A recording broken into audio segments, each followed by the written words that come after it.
Good afternoon, everyone. My name is Ria and I'm a staff here at Vision Australia. I'm a Braille transcriber and proofreader. And this afternoon, I will be joined by Christina. Hello and welcome. I'm also a music transcriber here at Vision Australia. Thank you, Christina. So I'd like to start this webinar by acknowledging the country in which Vision Australia office stands, the Darug people of the Darug Nation. And I'd like to acknowledge their elders, past, present, and emerging. So let's talk about what the webinar is going to be about. We're going to present an overview of music transcription, how to make music from print score all the way to Braille music. And we'll be talking about some of the methods that we do it here at Vision Australia, from direct brailing when you got someone to dictate to optical character recognition technology, and also the music XML technology that is still being developed. For this webinar, we have pre-recorded a video. It will run for 48 minutes. So feel free to enjoy your lunch while you're watching. Unfortunately, we won't be able to use the chat option in Zoom. However, if you have any questions or feedback, please feel free to email them to Christina's email, which I will read out to you.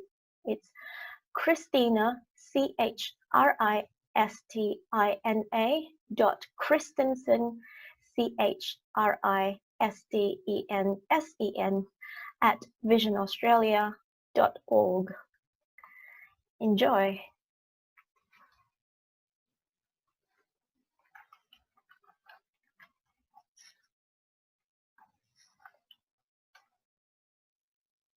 What is Braille music?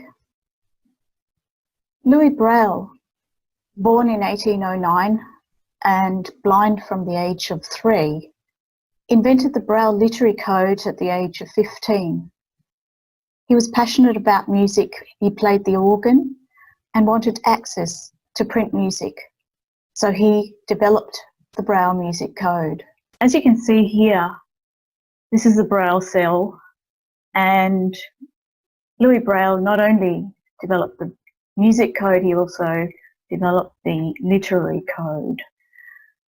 Dot 1, 2, 3, we call the dots down the left side column, and 4, 5 and 6 on the right.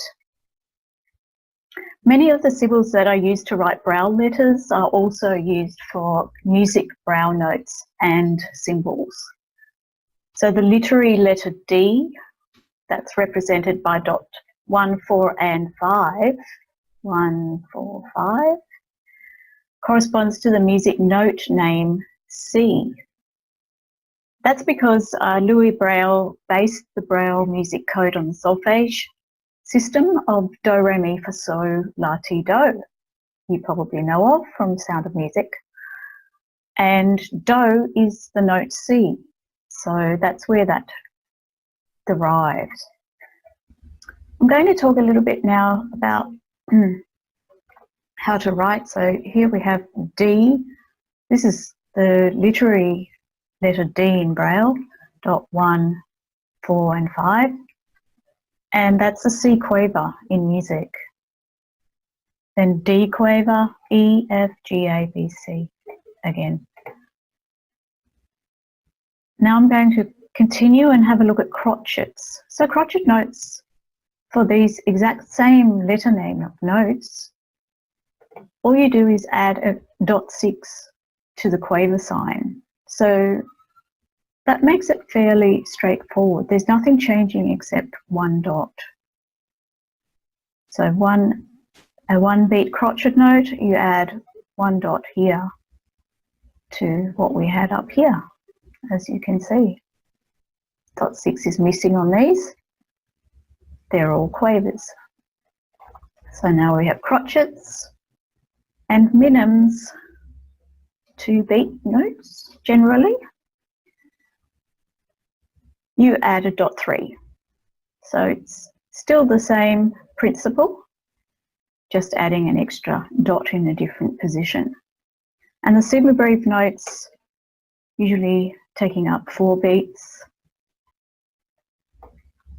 You are adding dot 3 and 6. If you add dot 3 and 6, these notes can also be understood as semiquavers. So they have actually double meaning. This is made clear in relation to what is in context around those notes in the bar. So although that may seem strange that a semi-breve and a semiquaver have the same note layout in the Braille, it does make sense when you are using it in context. Now in Braille music code, the print bar line is represented by space, so there are no bar lines in Braille music. As you can see here, there's just a space between each bar. Now I love this little table, and this is a fantastic little cheat sheet when you're starting out using Braille music code. And I have a number of Braille cheat sheets pinned to my desk, around my desk, on the walls, because occasionally it is great just to have a quick reference guide, particularly for signs that you don't use so often but are commonly used in more complex music, I guess, for my purposes. And you can see here there are corresponding rests as well to each of these notes. So the whole note, or as we talked about before, minims, half notes, they have a corresponding rest sign, crotchet rest, quaver rest, and so on. So this is a great little table. So I'm going down now to octave signs. Instead of using clef symbols and staves in Braille music, pitches are notated with an octave sign preceding the note that follows. So for an example, I have here 4th octave C is middle C. Now there's a few rules for using the octave signs, and to sum it up, here's a quick guide. So when you are moving between two notes one step away, we call it a second interval, you don't need to use another octave sign for the next note because it's obvious that you're just going by step. So here we have 4th octave G minim to A minim, and it's notated with just the 4th octave sign there. Similarly here we have 4th octave B minim going to 5th octave C minim, and even though it's changing octave position, we don't need another octave sign because of this rule. That makes sense once you start to think about, well, if that C was to be any other place, then you would definitely need an octave sign, because either it would be down a 7th at 4th octave, or it'd be up another octave right up into 6th octave. So, and the same with thirds, you don't need another octave sign. An octave sign is only needed after a leap of a 4th or 5th interval if the second note is in a different octave from the first. So you can see here in this example, it's quite clear that the first example, well, yes, 3rd octave, we've got 3rd octave G minim and going to a 3rd octave D minim, so that's very clear. Here, 2nd octave going to 3rd octave, and so definitely you need the octave sign there. Otherwise it could be confused with thinking that you are still in the 2nd octave. fifths as well, yes, same rule applies. So, and then we have our third point where an octave sign is always needed if the leap is a sixth or more, even if the notes are in the same octave. So here we are, fifth octave going to a sixth octave.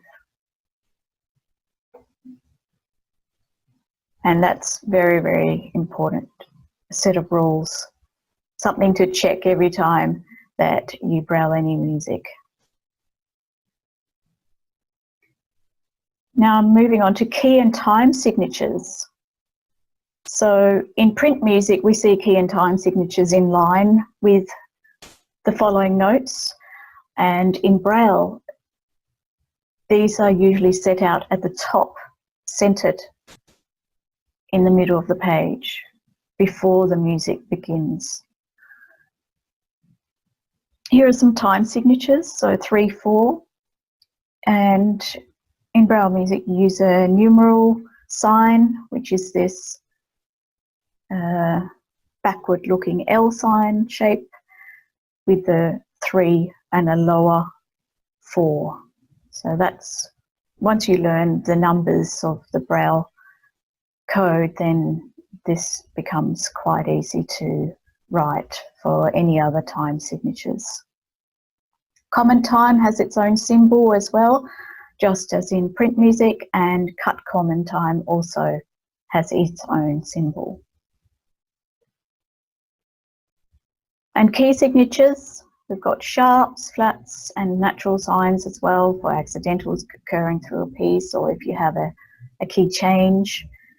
Generally the Braille music will follow the print music for these kinds of changes during a piece. So for example, if you have a piece that's in it has 2 flats, and then we're moving to 1 flat, you would have the natural sign also brailled in to indicate that it's just 1 flat now.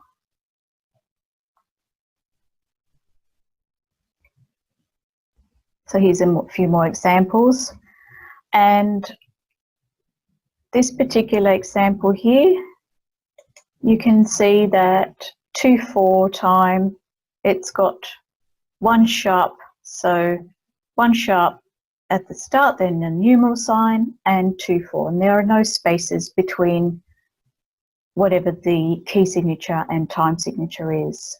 You will see that in a couple of pieces that I'm now going to show you. So I'm going to just show you a piece that was recently brailled, transcribed by Dorothy Hamilton. It's a piano piece called Fix You.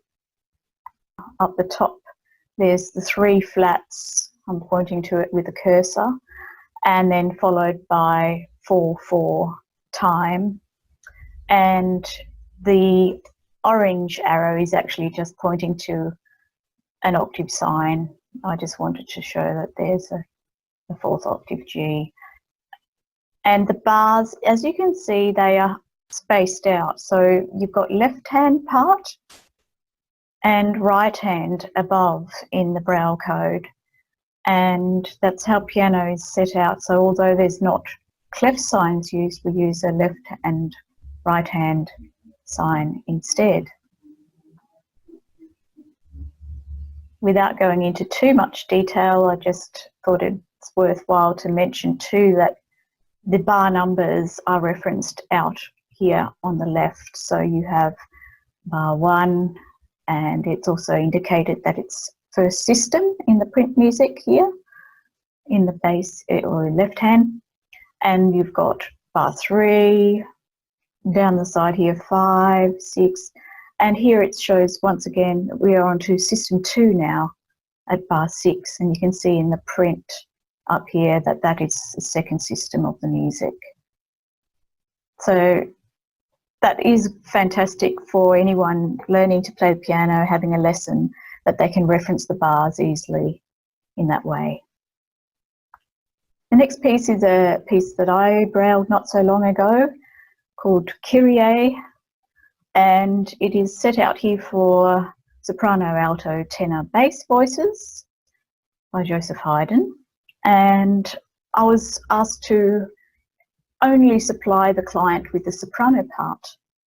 And so I have the soprano part down here. And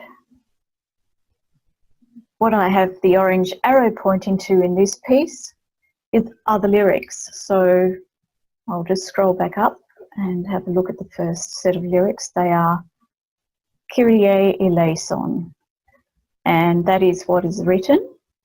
And I also have a numeral sign 4, and it's inside little brackets here that are repeat marks. So it's actually meant to be sung once and repeated 4 times. And the Braille music is then set out underneath the lyrics. Here you can also see that there are print page and bar numbers indicated. So that's what the blue arrows are pointing to. Orange arrows are showing you where the lyrics are, and the blue are indicating page and bar numbers. Particularly important for somebody singing in a choir, going to rehearsal and needing to follow the conductor and being on the ball with having to quickly turn to page 5 and bar 37. So these are the sorts of things that are really important to include when brailing this kind of piece. I have also included a little quick transcription from a guitar piece. Well, it's a melody and with guitar chords. So it doesn't have words, lyrics, but we do also transcribe pieces that do have lyrics for guitar and all sorts of any instrumentation really. And what I'm showing here are the guitar chords that are set out underneath the music. So in print music, we have the music and the guitar chords usually above the music notes, and in Braille music code, we have them set out underneath the music, occurring at the points shown, occurring exactly where they are occurring in the print music. So at those points. To continue what Christina was saying, Braille music contains values and pitch, usually using the same symbol. So you only get one character and it represents both value and pitch. There are usually other symbols around it, things like octave signs usually goes before the note, also staccato and dynamic markings like piano or forte. And there are also symbols that comes after the note, like a slur or a tie or finger markings. So usually it pretty much follows the order in which you see them, although not necessarily how you would say music aloud. For instance, we should say sharp B instead of a B sharp, and so on. For the next segment, we're going to demonstrate how to dictate music to a person who is blind. In this case, I'm going to take down what Christina is dictating using a software called Duxbury. Let's bring it up. Fantastic. So down by the station, Yeah, it has, sorry? Yeah, that's fine. So Ria just typed in the title of our piece. Mm-hmm. Can you tell me the key signature and time signature?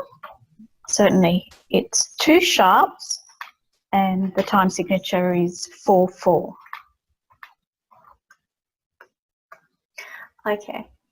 And the lyrics presumably is down by the station early in the morning? That's correct.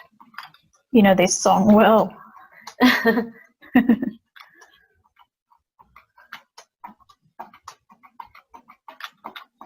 So as you can see, we're going by the word instead of the music, and I'm going to start indenting until I start on the 3rd cell of the line. Take it away, Christina. we're going to start. Fourth octave, D crotchet, followed by D quaver, E quaver, F crotchet, bar. Yep. E quaver, D quaver, E quaver, F quaver, D crotchet, third octave, A crotchet, bar. Yep. And now we have the next line of lyrics. Okay. Could you let me know? See the little puffin billies all in a row. Okay.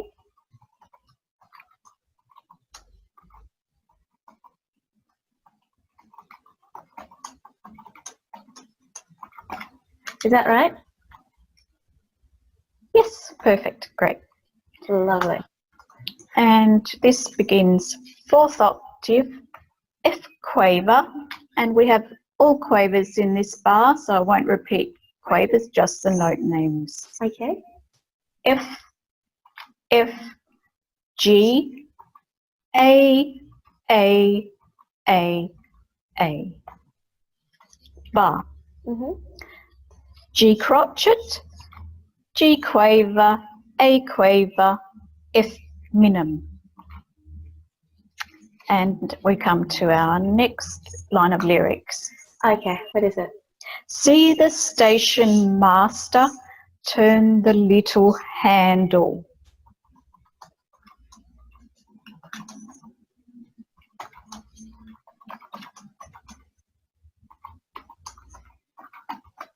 Is that right?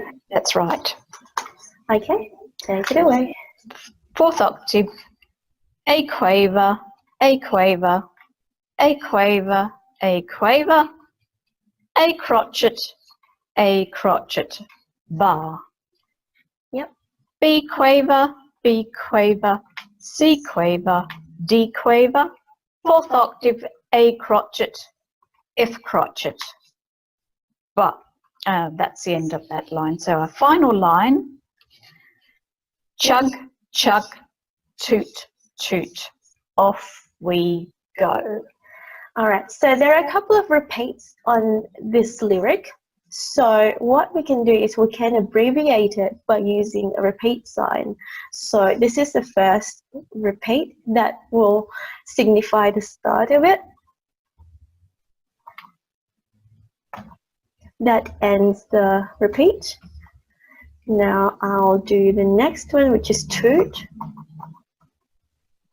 I just write it once and put repeat signs either side, and that takes care of it. All right, I'm ready. So we fourth octave, D crotchet, D crotchet, fifth octave, D crotchet, D crotchet, bar. Fourth octave, E crotchet, A crotchet, D minim in double bar. Lovely, so there you go. We now have a piece of music, and that has been done by Direct Braille. So you can see, if you know the code well, it doesn't take that long at all.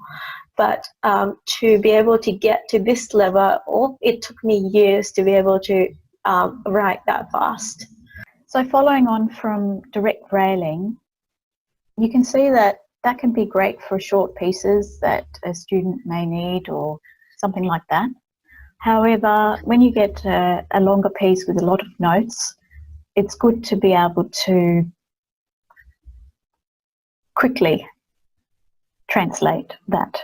For that, I'm going to demonstrate using a few different softwares that we currently use at Vision Australia. I'm going to just share my screen. I have a document here outlining the process. So I'll just go through it gradually and show you a few of the different software steps along the way. Converting a PDF print music file to Braille music. So the first thing I do is check if that particular file I've been sent is already existing online, perhaps in an XML file format, or it may be in the Vision Australia Library Catalogue. It might have already been transcribed. So from that point of view, that would be a very quick turnaround. All I'd need to do would be emboss it and send it to the client, or save it as a BRF file, depending on how the client wants to receive that particular music file. Now, the softwares that we generally use for translating print music is Adobe Acrobat. This is particularly at the initial stage of scanning the PDF and saving it as an image file that will then be taken through Goodfeel software. And Goodfeel comprises 3 different packages. So it's got SharpEye and Lime and Goodfeel, all within that one package, each of which I'll demonstrate. Finally, I put it into Duxbury for the final formatting and structural setting out of the Braille. So my first step is to open the PDF file in Adobe Acrobat, and I'll convert this to an image TIFF file. So what I'm going to do first is just open up a file that is a bit grainy looking, and this is the Solo Cello Suite, first suite in G major. As you can see, the beams are quite thick and muddy here, and when you put that through the software, most likely you'll get some note value issues. It might read some of it as crotchets instead of semiquavers.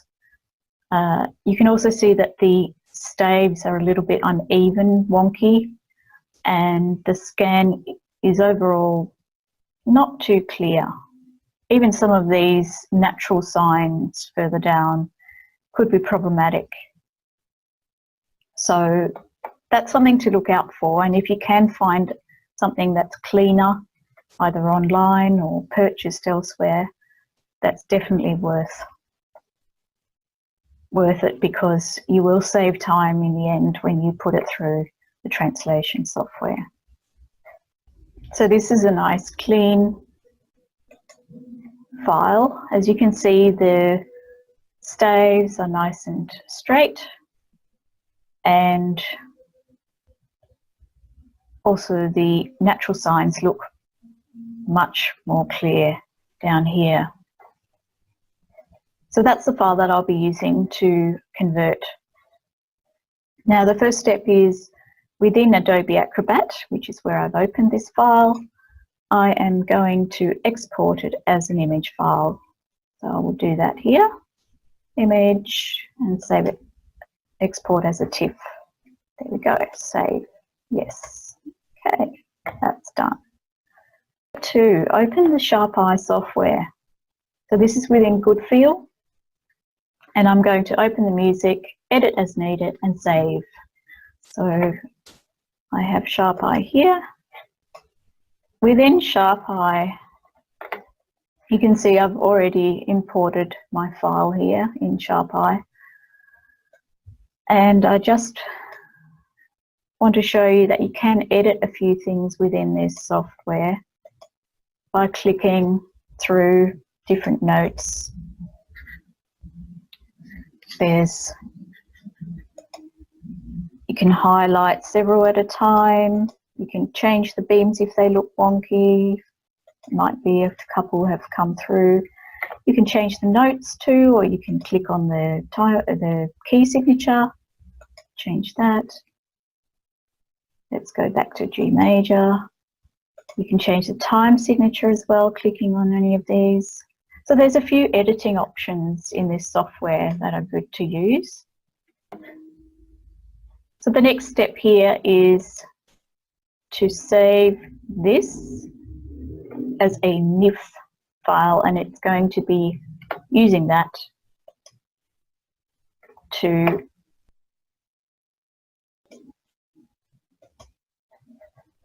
export into Lime software. When we open the Lime software, then I can do that. So in Lime, I can import my NIF file,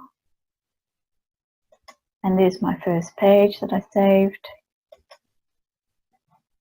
and it gives you a few options, voice, stem, direction. We don't need to worry too much. I click OK, and it will come up with show you the music. Here too, you've got the option of editing a little bit. So there's a keyboard, you can enter notes if you need to, or there's also actual values you can change. You can add a pause mark, and if you wanted to, you could even do a part extraction here. So that's another good thing to know, that if you've got a score with several parts, you could extract a part.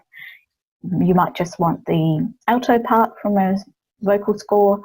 You can extract it, and it will only translate that part into the Braille. So that's quite handy. So there's all sorts of options here. And so that does give you a few editing opportunities before the final translation. So now I'm going to launch Goodfeel. So under File, go to Launch Goodfeel, and I've got Lime.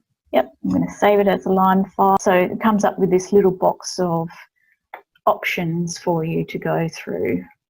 So here I will go to Format. It says Solo Instrument, so you don't need to do anything there. Transcription options, our first top one. Use. So it gives you some options to go through, and for now I'm just going to click on these ones, the UK formatting and Braille in both slur and tie for notes having both, that kind of thing. Lyrics we don't need. It's a cello piece, and okay, so that's done. And then I go back to my report and tick down here, Braille despite critical errors, because there will be errors and we want to make sure that we just get a Braille output. Right. So it sends this to the Braille editor. I click that. Go, this is where it comes out. All of the Braille. It looks pretty good. Copy that. And I'm going to paste it in my Duxbury software. So just one moment as I find my Duxbury. And in Duxbury I can paste, Control B, all of this Braille. I'm going to go to the top. So here is where I will do the final editing. So we don't need part one. Right. Okay. Just to show you quickly a few things. That's the key signature, 1 sharp and common time. And so that's fine. You can backtrack there.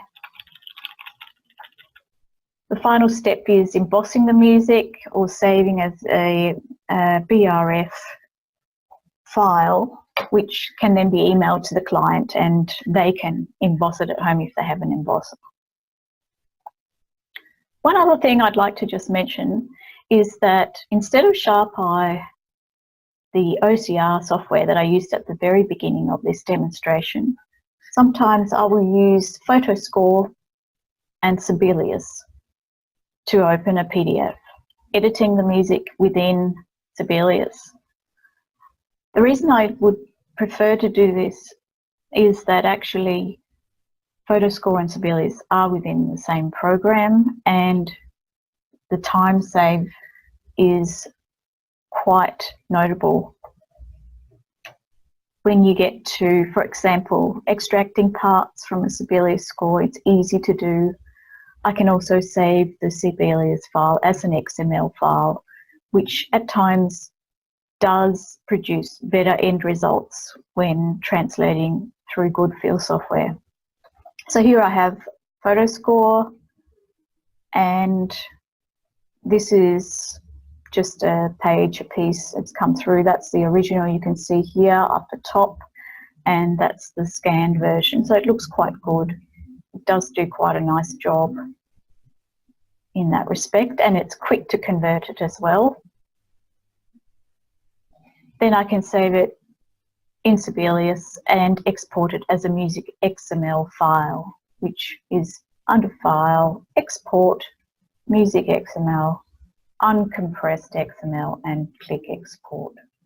So what I'd like to show you now is how to process music XML to Braille.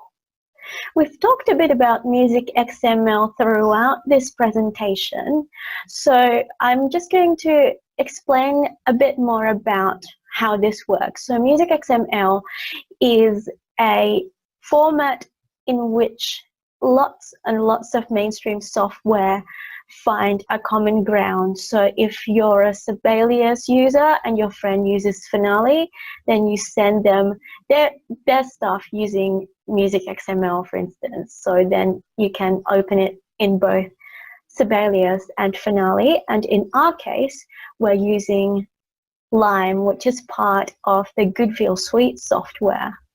So this is my desktop. I'm going to click on the icon that says Lime 9.16 and see what happens. So I don't have time to delve into how to use Lime itself, but pretty much it is just another notation software, quite close to Sibelius, although the method of data entry is different. So I'm just going to quickly show you the menu. This is the menu, and what we're going to use is a special feature, which is import. So we're going to import. There are options here: music XML, NIF, which is another type of common files that is not used so much anymore, and MIDI, which has never worked out for me. However, I've been able to exploit the music XML feature quite extensively, as you could see. So let's press that. There we go. And now we got a list of my available music XMLs, and I want to import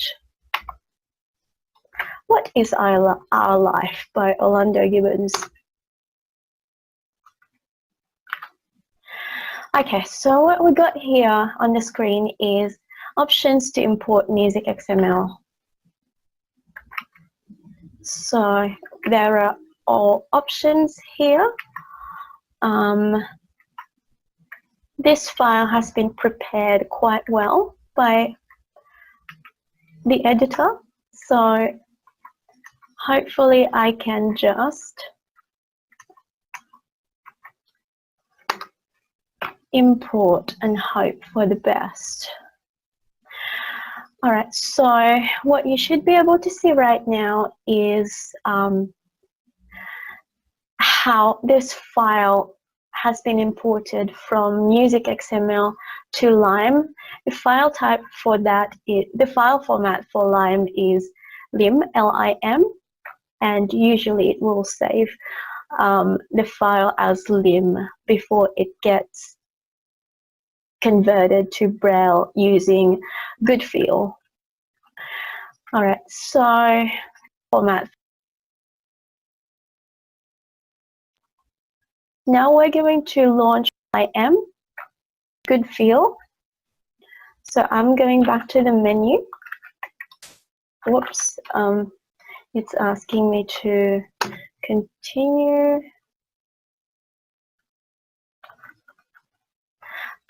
It's asking me to specify the system. So let's say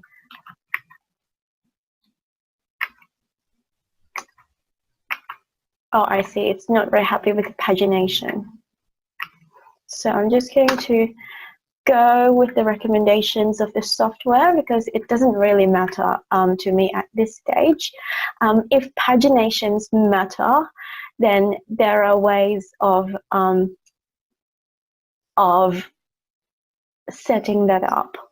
So we're going to go to my desktop again. Okay, yeah, now it's giving me the notation. Hopefully you can see that. And I just remembered, before we launch Goodfeel from this score, I need to adjust my Goodfeel transcription options.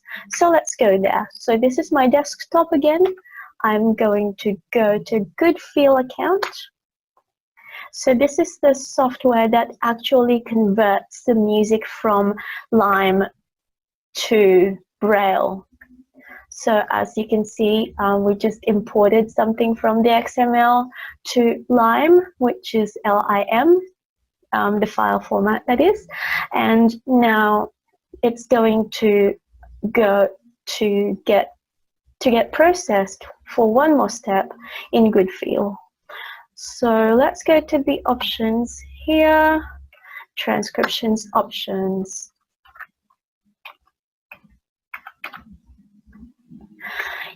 In Australia, the way we format, especially vocal music, is slightly different to how other people in the UK or the US format it. We do have an Australian formatting guide, an Australian addendum to the formatting guideline, the International Music Formatting Guideline, which is available through the Australian Braille Authority website. My colleague Geordie Howell has worked quite extensively in that process in creating the guideline.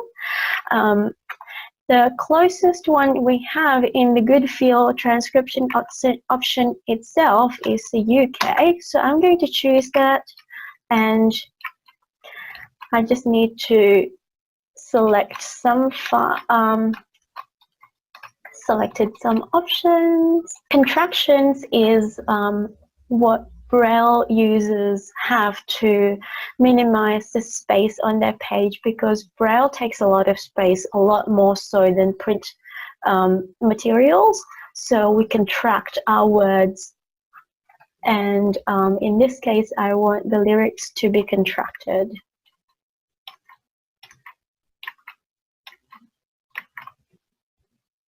Save as defaults, that's what I want.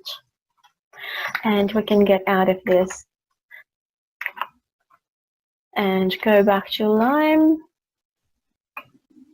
So after we've done all that, the rest is easy. We just launch Goodfeel like this and agree that we will save the file into the Lime format.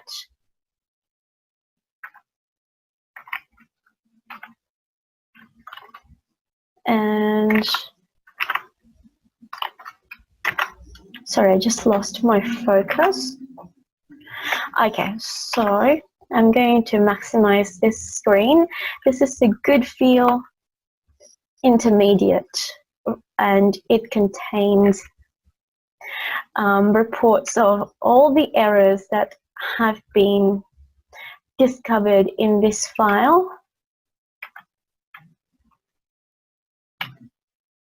So considering everything, this is not actually a bad file, because the only errors are there's no title, so we can fix that very easily.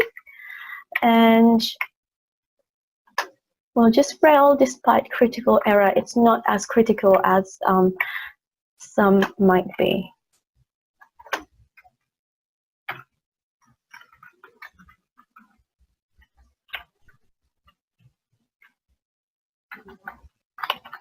So it should open up in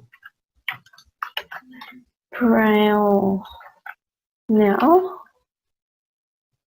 All right, so the file format for Goodfeel is GF, stands short for Goodfeel. And what I usually do at work is I copy this from the Braille editor in Goodfeel and use another translation software which we have mentioned before, which is Duxbury. I've got that in my Windows list somewhere. Okay, this is Duxbury. I want a new Braille document. Thus, and this is the output that I've got from the music XML which have been prepared. So what it contains here is the title that it got from the file and the page, which we don't really need right now, so I'm going to delete that. Gibbons is the composer, and these are voice parts. So at the moment we're looking at the soprano part. So the way it has been set out is that it goes part by part, and if they're on different staves, usually the program will isolate the parts and create it.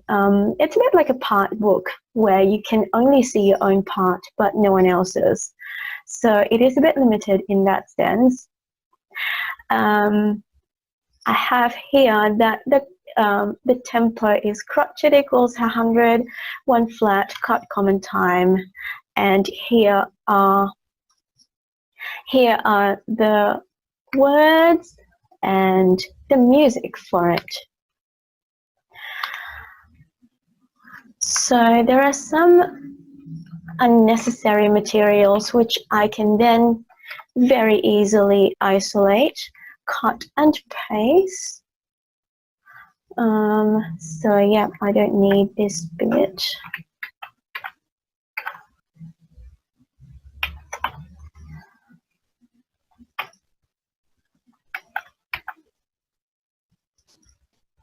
So the music actually starts halfway through the line,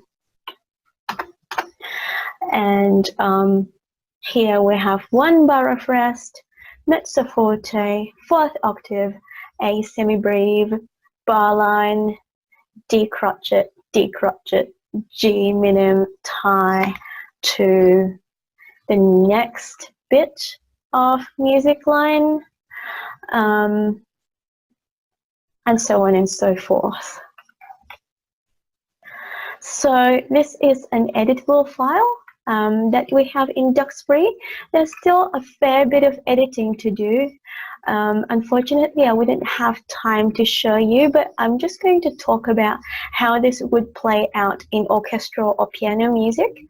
I've talked previously about systems, how the staff have been laid out. So in voice mode, in vocal music, for instance, you have got systems or staff for each voice. That is also true with orchestral music. You can isolate the instruments using separate systems, and usually the program likes that a lot more than, for instance, if you got 2 concurrent voice parts or let's say violin parts. There's a lot more confusion in that kind of layout. Each system for vocal and piano part usually contains about 2 Braille lines.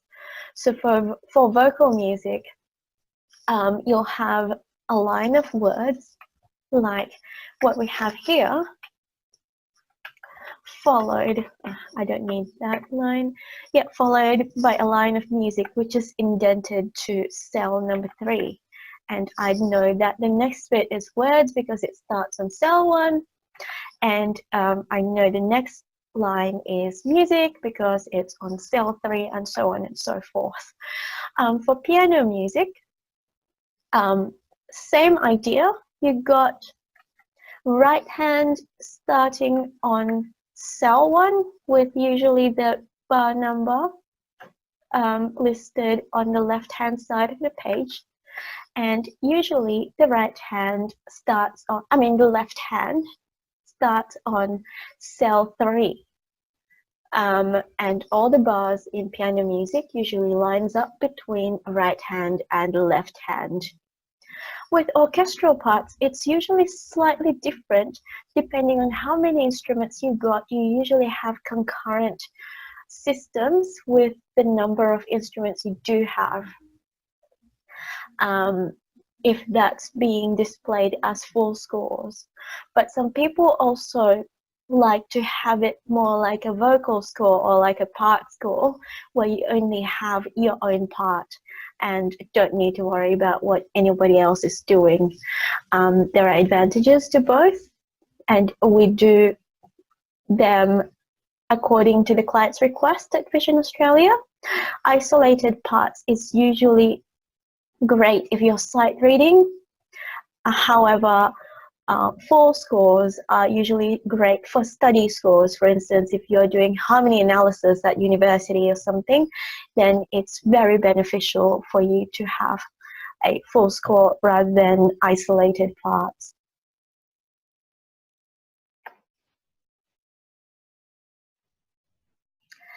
So that was our presentation. Thank you so much for being with us this afternoon. As you can see, we do produce a lot of music at Vision Australia. Apart from Christina and I here at Parramatta in Sydney, we also have a lovely team down in Melbourne, consisting of Jodie Howe, who I've mentioned before. She is very instrumental in realizing and also organizing the Australian addendum to the International Guide of Braille Music, and also Dorothy Hamilton, who have just recently acquired an Order of Australia medal for her services to people who are blind and have vision impairment. Before we leave you, we'd just like to show you something. We've got a piece of score here that has been embossed. So Christina is going to show that. So I'm just holding up this is a final embossed score, and I will bring it right up to the camera so you can get a clear look at the Braille. This is actually a score that Ria is working from at the moment for her rehearsal purposes, and it, as you can see, is a fairly large book, and so good luck to her for her rehearsals. Oh, thank you, Christina. So just to reiterate, we do work with a lot of universities for in supporting tertiary music students who are blind and have low vision, who need assistance with their Braille music. But also what we do here at Vision Australia is we offer what's called personal support. So that has been made possible through the government grant from the Department of Social something, it's a DSS. And that entitles clients of Vision Australia to get transcription of 360 print pages per financial year, which is fantastic because that includes music. And also just like to remind you that we would love to hear your questions and feedback about this webinar. Please email them to Christina, CHRISTINA.Christensen, CHRISTENSEN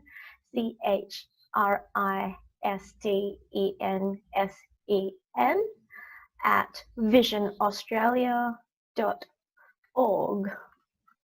Thank you so much for being with us. See you next time, hopefully. Thank you.